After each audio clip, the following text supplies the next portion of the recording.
All right, Paul. Hey, How's it Fab. going? Good. Good. So big show today, I guess. This is the 100 podcast episodes, not the hundredth video. Um, and so pretty special. I think not a lot of people kind of abandoned before that. We've tried a lot of different things, a lot of different formats: audio only, video, live video, daily show. Remember when COVID first hit? We did a daily show for a little while. I like the Daily Show. I got to see you every day, Fab.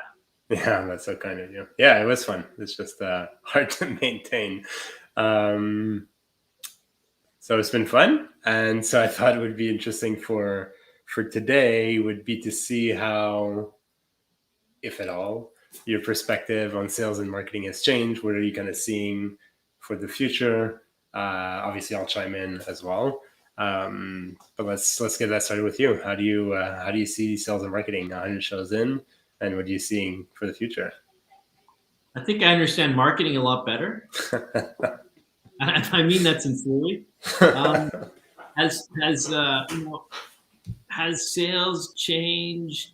I'm not sure it's really changed. I think people are maybe waking up to things that you and I have known for a while. And I'm not saying that we were better than anybody else, but the whole empathy approach, the whole mindfulness. I think more and more companies have had that reality come to them during COVID. And also in the last year, with the huge demand for salespeople and sales professionals, I think people are realizing, well, if we treat our people well, we'll keep them. And it's a little bit more about the people than it is just about the job. So I would say that's changed. But for me personally, what's changed the most is I understand marketing a lot better, thanks to you. That's awesome. Yeah, I mean, obviously, I know sales a lot more now than that we get to talk about it weekly. You give me a chance to ask you the question. How about you, Fab? I had asked my own question to start from the beginning. You can ask so Fab, what do you think of this? Yeah, so I think, like you, I mean, I understand sales a lot more. Something that we maybe didn't talk as much on the show, but about more on the show, like maybe not directly, I would say, what I'm really happy to see more and more in the industry is that marketers are kind of opening up to the fact that they contribute to revenue, or they need to contribute to the revenue. And instead of focusing on these not always useful metrics like qualified leads and all that stuff, which I know we talked about at the beginning of the show, and focusing more on how they're generating pipeline and they're helping sales build their pipeline is really interesting, because I think at the end of the day, that was always a point of contention between sales and marketing, which is like marketing was like, here are a million leads, and sales were like, these are a million shitty leads.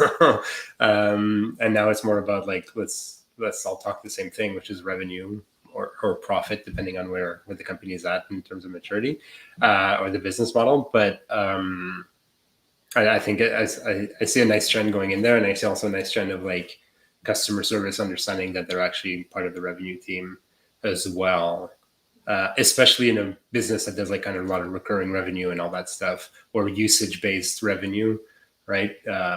Like if you're a media company, the customer service and the repeat business is almost more important than the sale, because the more repeat business you get, the less actual involvement there is, so the higher your profit gets. So I'm starting to see a lot of more acceptance of that, which is really exciting. Yeah, and I wonder if it's a reaction to a positive economy, right? In a positive economy, people are less freaked out or worried about the actual front end sale because they're coming in, but then they realize they have to deliver. So operations becomes important, customer service becomes important. I've had a few clients who said to me, listen, my problem's not selling, my problem's delivering. And there's servicing in there, and there's efficiency, and the whole machine needs to work better. Whereas when you're in a crunch where you're having a hard time selling, then you're just focusing on one thing. You're trying to survive, so you're just selling something. You're maybe not noticing the other factors as much. And so one thing that I've learned a lot one thing that I've come across a lot and I've learned during the pandemic is that there's definitely been a shift there's a very positive economy for many people right now, and things are doing well. Interest rates are probably going to go up. It's funny because it's not funny, but it's a little strange and eerie that we're maybe going through the same post-pandemic 20s that we went through 100 years ago. Yeah, 100 shows, 100 years, all good. Well, I mean, yeah, I mean, years, 100 episodes. But you know, back then they had a really bad pandemic. Then they told me that they were the roaring 20s, right? You know, there were a lot of things that are different, but there was definitely a very strong economy throughout the 20s, and it was a post-pandemic boom. Right. So I know we're still not totally out of the pandemic, but that to me is probably what's changed. There's been a paradigm shift. But all this being said, I think sales stays sales. I think marketing stays sales, stays marketing or stays sales.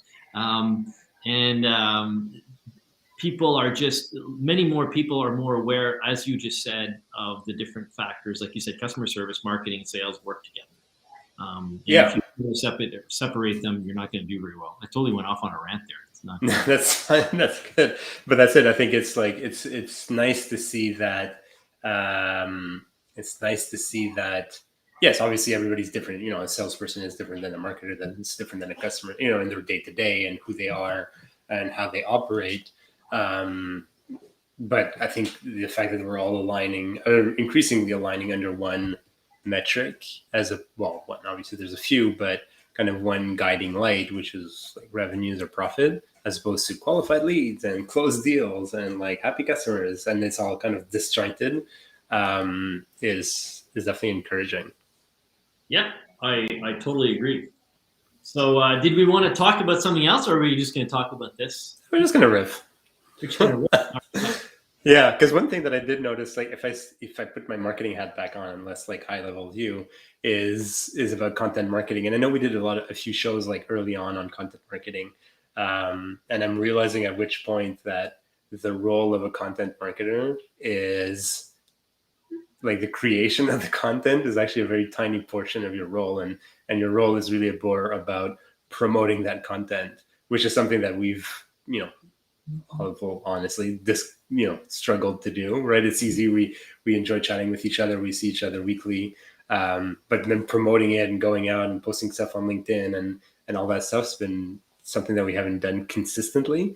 I'm terrible at it. I think you're better than I am, but I'm terrible at it. I mean, I'm better at it when I have the time, but obviously we're both solopreneurs, and that's the thing about being a solopreneur, right? You have more time on your hands. You're willing to do that stuff. When you have less time, obviously your clients take priority. But that's something that I really understand that I didn't understand. I understood the concept of it, but the practical of it, that and that's a lot of companies get into that role, right? They're like, oh, we're going to produce content, we're going to have a podcast, and we're going to have a blog, and we're going to create all this content, but they spend like zero time thinking about how they're going to promote that content. And sometimes, if you're the first mover advantage, right? If you're the first, plumbing company on TikTok, you probably get a lot of coverage very easily without doing much. But as more and more people come in, as better people come in, then you definitely need that promotion plan for your marketing to be able to drive. And the way I'm tying it to revenue is because like the more you get that buzz, and the more you create that awareness, and the more you can, if you're more sophisticated, like more than just a solopreneur like us, but you can tie in it leads and all that stuff, and get that more requests for sales. So what's going on there? Why is it so hard is it a human nature thing? Why is it like everyone on earth seems to be the same, right? Some people are a little bit more organized, and people helping them out. But I know, like, it's something I've heard so often. I'm having a hard time. I want to do more content. Like, I've heard that so many times. Are we lazy? What is it? Like, what do you? I want your opinion here. What do you think's going on? Because you've had a lot of clients tell you this. We're running to it ourselves. What's going on? Is it a psychological thing that humans have? Is it because we rather do anything else but from our content? I don't know. I know. I think it's obviously there's a lot of different reasons. I think some of the reasons I see, and I haven't thought it through, so maybe there's more than just that. But I think people that are having a hard time producing content, I think fundamentally is they don't believe that there's value in it, right? Like there may be very, for whatever the reasons. Usually it's because we're very sales driven, and sales is easy to understand, right? I get a lead in, I create my deal in HubSpot or my CRM, and I follow my sales process and I close them, right? And it's very like black and white, right? Like reps are measured on very black and white metrics, like like are you creating your deals and are you moving them properly and you're winning them? Like it's very, and I think a lot of people understand them, and you can add some complexity to Let's there. move away from the individual for a second, because I think companies are even having a hard time. So even that's what I'm saying. That's the company is like, I think, and I said the individual because ultimately it's up to the decision of the CEO or the revenue leader or whatever, or even the marketing team, right? They have a hard time. They're stuck doing events or doing trade shows. But so I think that's one big bucket is just they don't see the value, and it does take a little. Yes. You have a question, or are you agreeing with that? I want to interrupt you because there's something I have to say, and I agree with what you're saying. Okay. There's a lot of like the organizational thing, and it's on the back burner because it doesn't directly affect sales, right? But let's be honest here, and I'll say it even about my content. Sometimes I resist posting things because I'm saying, well, it's interesting to me, but it's like, why would I put it out there? It's not worth it for anybody else. And I find, and I'm not judging anyone specifically, but I find a lot of content that's out there is like, oh, this is garbage. Like, it doesn't bring anything. It's just people yapping out their mouths, and it's like some hidden sales pitch, right? Yeah. Coming from me. Okay. And I don't want a hidden sales pitch. I want real value when I see a post. I want something that makes me think, says, yeah. But so that's the other thing. But just to close off on the value thing, I have a client that I'm working on now, and we're building at, kind of like their, time to close reporting, and we've kind of siloed it between like pure inbound leads and pure outbound leads, and kind of hybrid leads that do they've come from sales, but they've downloaded content, and they're realizing that those hybrid leads like close like dramatically faster, just because they're realizing that as they get content the content that's built on value and stuff like that, well, they either it's an indication that they're more willing to buy, or it helps them buy. Like that. So what business is your client in, without mentioning their name, because maybe it's a software, enterprise grade software. And are these the two ways they were trying to do it, and then they realized, oh, this works better, or is this something we were just expected, or is this a reality you guys expected? It wasn't expected. We didn't know what to expect. They didn't know what to expect, and they invested a lot in marketing. They're investing a lot in sales. And the view of the world is always like very like, hey, inbound leads and outbound leads and all that stuff. But they're starting to see that the mix of both is what's driving. I mean, it's still very early days, and those numbers could change, obviously. But just to show that the value is there, but it does take some sort of willingness to try it out for a long enough amount of time. But your second point, which is like, okay, but now we have content and we're hesitating to post it and this and that, I think, can come from multiple reasons. I think for somebody like you, maybe it's more personal. There's maybe more personal reasons behind it, right? You don't have a marketing team or whatnot. Usually when you have a marketing team, it's a little easier to actually post the content. I think the big challenge that I see is that there's not a lot of, and I'm guilty of it for myself personally, and even with the show, sometimes we do it because we enjoy talking about it, and we've had some people write into us saying there's a lot of value, and they're including in their training, sales training, and all that stuff. But is like there's no real effort to put in like kind of a strategy or a narrative behind our content, right? Like we for example, and this is, I can use this as an example. Today. Yeah, today I was like, all right, I got a meeting in 20 minutes. Let's do something quick. Oh, by the way, it's the 100th episode. But it's also like there's no strategy, there's no narrative. So there's no way of like, who am I trying to reach? Right. We've never done that. Who are we trying to reach? What's valuable to those people? And that requires like some good amount of strategizing and stuff like that. Isn't that what truly brings value to our podcast? Because we talk about things that truly interest us. Yeah. That's in the case where like that works well when you're the target, right? Like we speak to other small business, we both work with kind of SMBs, maybe, mid-market type of thing. But, the challenge for a lot of companies, right? If you manufacture ball bearings, for example, you're probably not the user of, right? There's a certain detachment between who you are as a company and who you sell to and what you sell. And that requires a bit more thought process in terms of creating good, valuable content. Which again gets neglected, right? Because when we're investing in content, we want, I want content now. Let's just put content, and so then the instinct becomes, because a lot of businesses are sales driven, like promote the webinar and promote our demos and highlight some employees and all that. Like, it's just stuff that's like, it's good, it's cool, but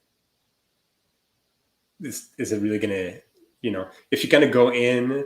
Like, one thing that I've been telling more and more of my clients that I've kind of helped support on the content strategy side is, like, if a client were to find your content, or a person were to find your content, would they say, wow, I'm really lucky to have found this content? I think if that's kind of your guiding light, and I know it seems a little wide or a little like kumbaya type of thing, but I think that's it. If you're putting in mind that, like, would somebody feel like amazed, like, and lucky that they found this, then you're on the right track. If it's just like whatever, then that's probably whatever. I understand what you're saying, and it's an interesting point. But I want to come back to, I've got content, and I'm not sure I want to put it out there. I feel that from some people, and I feel the opposite from other people that put out too much content, and I find it has not that much value, right? But this is me. I'm someone who needs to be entertained when I'm listening to content.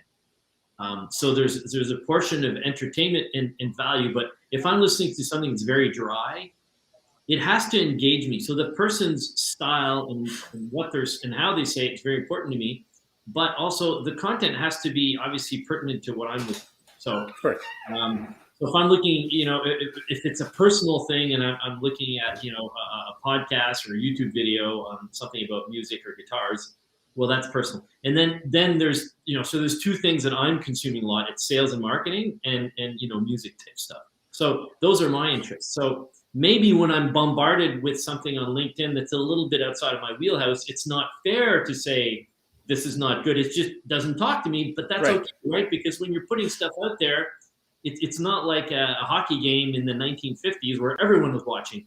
A lot of people will have access to it, but only a certain percentage of it will actually say, "Oh, this is really good for me." So that's a good point. So I think on a personal level, I think and I think there's some people that have this fear of criticism. I think a lot of people have, like, if you're talking about just an individual, they're afraid of, like, looking irrelevant or not, or getting criticized or whatnot. And I see that, with all due respect, in a lot of salespeople, because you're so trained in terms, like, my image is not everything. Obviously, like, your questioning and all that is much more important. But there's this impression of, like, what people think of me is important, right? Because if people, like, get turned off by me, and that reality is less there now, but I see it a lot in. Okay, total moment of honesty here. Okay? Yeah. When we started this 100 episodes ago, that was my fear. I said, well, do I really have something that people want to listen to? And you said, you're the one who said, Paul, you've got a lot of great knowledge. Let's put it out there. And at first I said, well, if I'm giving it away, will it hurt my consulting fees? Will it hurt if I'm giving stuff away? People just go listen to the podcast and not want to hire me. And you were totally right in saying, no, you've got to give true value.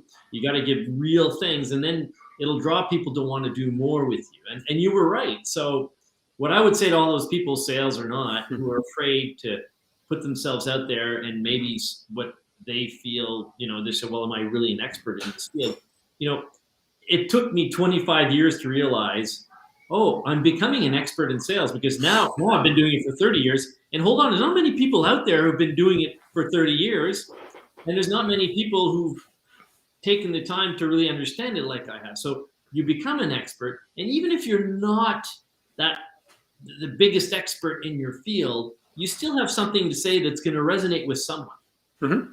So yeah, I mean, look, like sales consulting is a very saturated market, right? I'm sure like a whole bunch of Sandler trainers have a whole bunch of podcasts as well, but that doesn't mean that, and that's on an individual basis, but even in companies, we see that, right? Like, well, there's a lot of people that are already talking about what we do.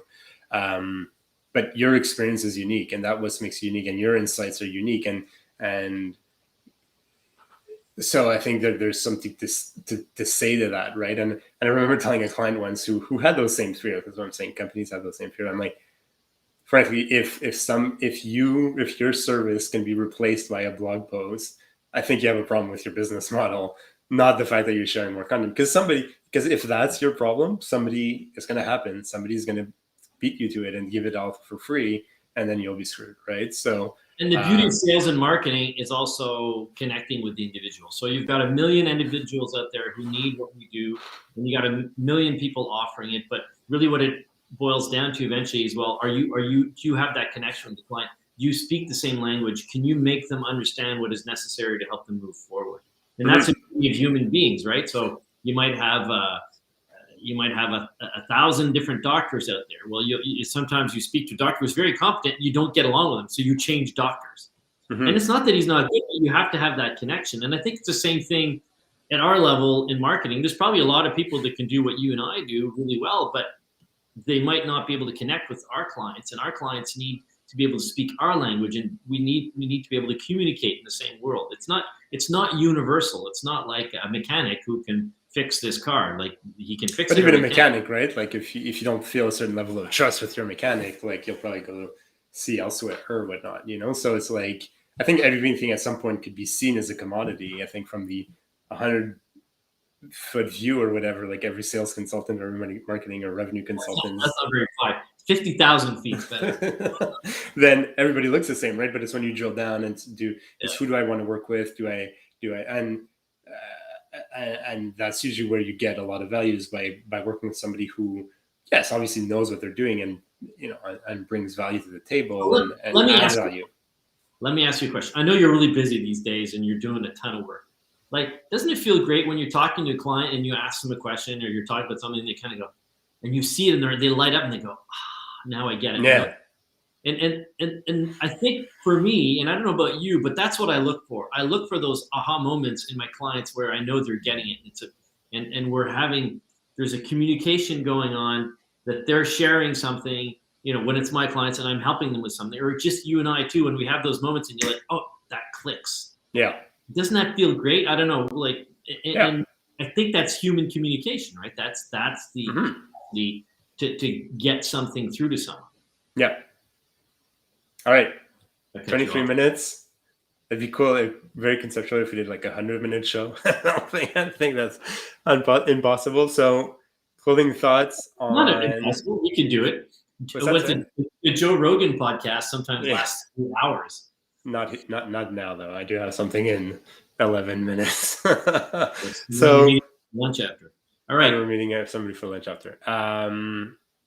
Closing thoughts. Should we sing to ourselves? We can sing. I'm not gonna sing. That's for sure gonna get people disconnected. But anyway, like, look, it's cool. It's a big milestone. A lot of people don't do 100 shows. We have a few thousand downloads throughout all our episodes. Some do well, some don't do well. Some would do a lot better if we would spend more time promoting them. And that's your job, buddy. So I'm giving you you're in trouble for that. Yeah, the problem is like when you take it all on, right? And yes, I've been telling you, we know the solution. Fab needs to hire people. He needs to get bigger. I know. And help them with recruitment. Fab, we're going to recruit some people for you. And there you go. I think it's a big milestone. We have some success, and I look forward to the next 100 shows. Yeah. So, Fab, thanks for being my partner. I look forward to the 1,000 next shows. There you go. That'd be amazing. It's in a while. Bye, everybody. Did you have something else to say? No, I think I'm good. Thanks everybody for listening. I mean, honestly, it's always fun. It's always fun to get the feedback that we get. And Fab's going to put a link too for that nice shirt that he's wearing. He always wears nice shirts. So thank you. I think it was a Frank and Oak shirt. Okay. But all right, there you go. Your next 100 shows. I think sales and marketing on a good track. I think we're both seeing some good trends, more empathy, more understanding of how everything works together.